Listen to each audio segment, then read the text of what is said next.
You can spend $22,000 making your camper van better and accidentally turn that $22,000 investment into a liability. Roof rack, auxiliary fuel system, window tint, suspension lift, LED light bar, full solar and lithium installation. Every part purchased legally, every modification installed by people who knew what they were doing, every dollar spent with the intention of building a better van. Then, a minor accident. Nobody seriously hurt. The other driver files a claim. Your insurance company sends an investigator. The investigator finds 3 modifications on that van. Not because those modifications caused the accident, because they exist at all. Your claim is contested. You are facing tens of thousands of dollars in personal liability, and every modification that created this problem was purchased from a company that is still in business, still selling that same product today, and not sharing $1 of this liability with you. This is the part of the campervan conversion world nobody wants to talk about. Whether you are driving a Mercedes Sprinter, a Ford Transit, a Ram ProMaster, or any other converted platform, the same question applies to your van right now. Stay for the next 18 minutes. One section in the middle is going to change the way you think about every modification you have ever made. By the end of this video, you are going to understand 6 specific categories of modification risk that converted campervans are carrying, some federal, some state level, some buried inside your insurance policy. You will know which category your van falls into, what the consequences actually look like, and exactly what to check before this becomes your problem rather than a scenario you heard about somewhere.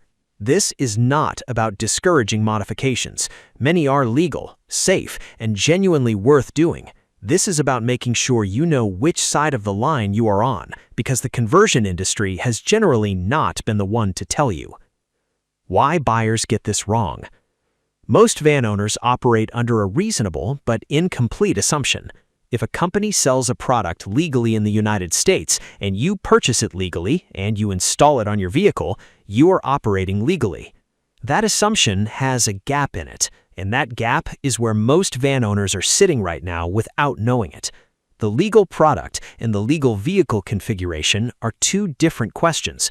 A company can manufacture and sell a part that meets every requirement for its category. That does not automatically mean the part, once installed on your specific van in your specific configuration, results in a vehicle that meets applicable federal safety standards, state equipment laws, or the requirements of your insurance policy. Here is the question that matters. Who carries the risk when something goes wrong? In most cases, not the manufacturer of the part, not the shop that installed it, you. That is the central reality this video is built around. Let us go through exactly where it shows up. Modification 1. Emissions devices. This is the category with the clearest legal exposure and no gray area. Aftermarket devices that modify, delete, or bypass emissions control systems on road-registered vehicles have been prohibited under the Clean Air Act for decades. DPF deletes, EGR deletes, tuning software that disables particulate filters or other emissions controls. These have been sold and installed for years by shops marketing them as performance upgrades or reliability fixes. They have been illegal on road-registered vehicles the entire time. The EPA has continued enforcement actions in recent years against emissions defeat devices across vehicle categories. Recreational and personal use vehicles are not exempt from those requirements. The fact that a campervan is used for camping does not change what the law requires. Here's the practical problem specific to campervan buyers. If you purchased a used diesel Sprinter-based van and the previous owner had the emission system deleted, you now own the vehicle, and you are the person who has to deal with the consequences of that modification. The shop that performed the delete is not your problem to solve. The van is, and the van is yours. The layers are layered. In states with vehicle inspection requirements, an emissions delete is likely an outright failure. In CARB-aligned states, California, and a growing number of states that follow California's emissions standards, enforcement extends to the physical presence of required equipment on the vehicle. And if you attempt to sell that van without disclosing the modification, you may create additional legal exposure in the transaction itself. If you own a diesel campervan and you are not certain the emission system is intact, have a qualified diesel technician confirm this before your next registration renewal, before any travel into a carb-aligned state, and before any sale. This is the one category where not knowing does not protect you. Modification 2. Window tint. This next one is different from the first, and it's worth being precise why this is. Window tint is not a new federal prohibition. It's primarily regulated at state level.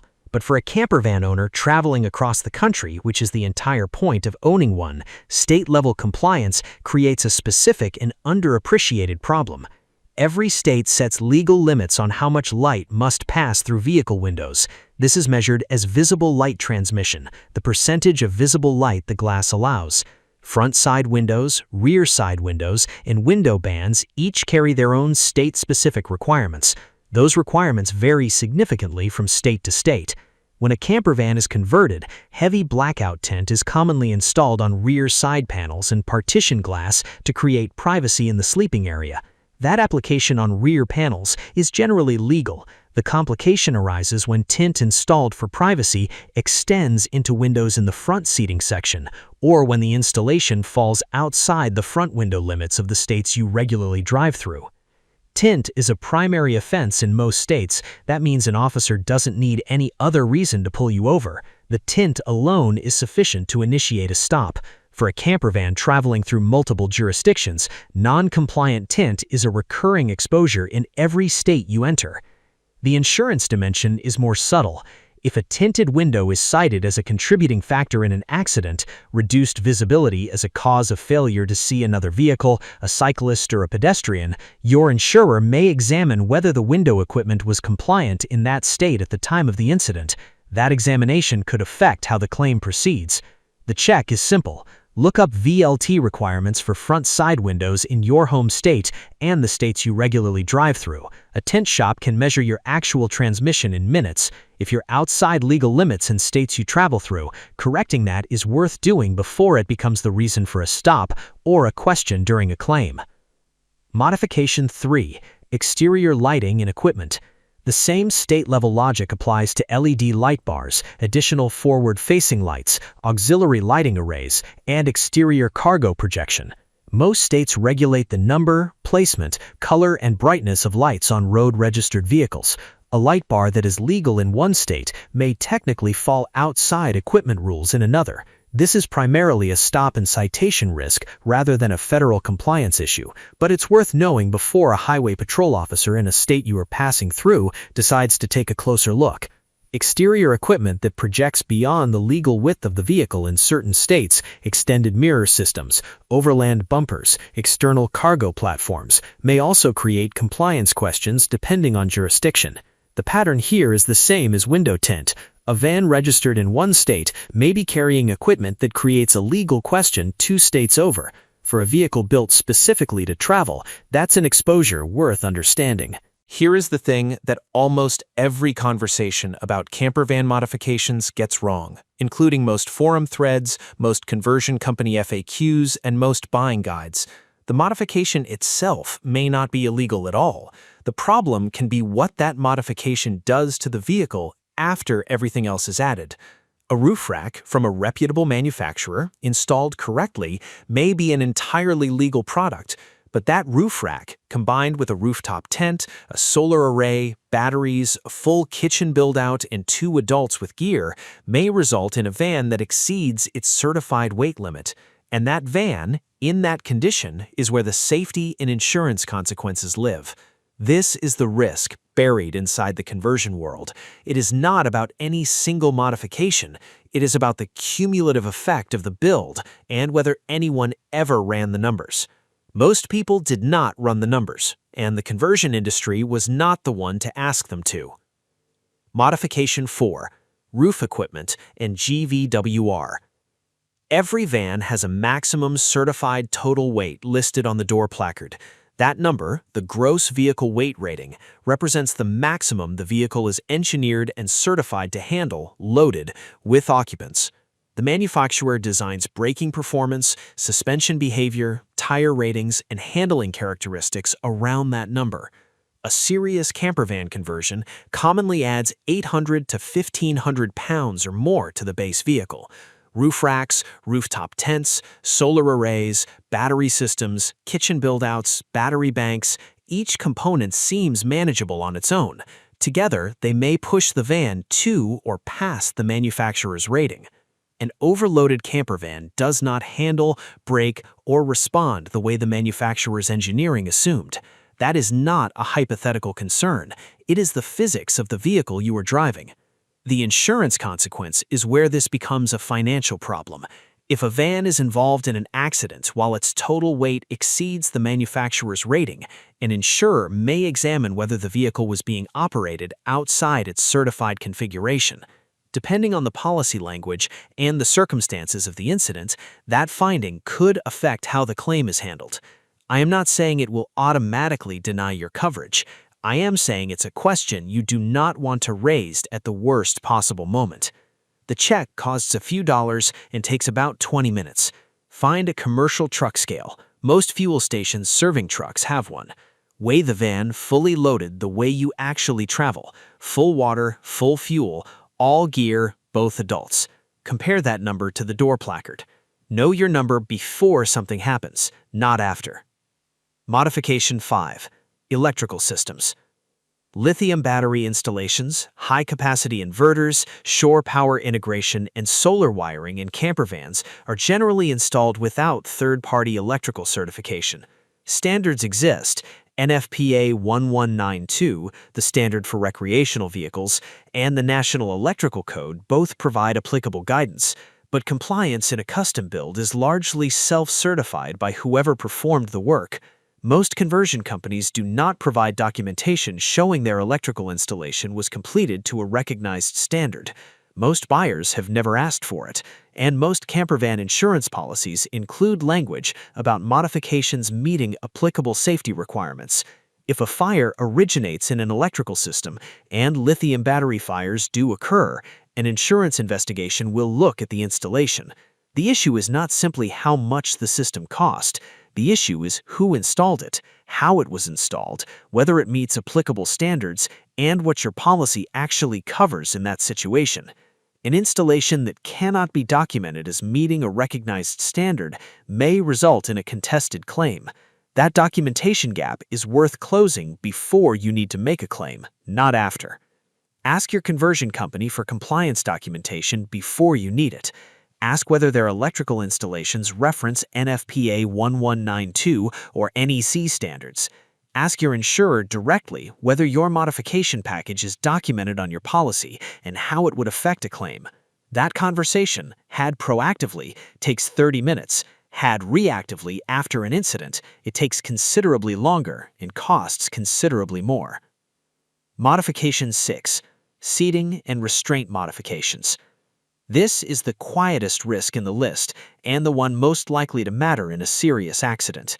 If a conversion removed or altered factory seating, changed anchor points, or added sleeping or seating surfaces that do not meet occupant restraint standards, those modifications create both safety and liability exposure in any incident involving passengers.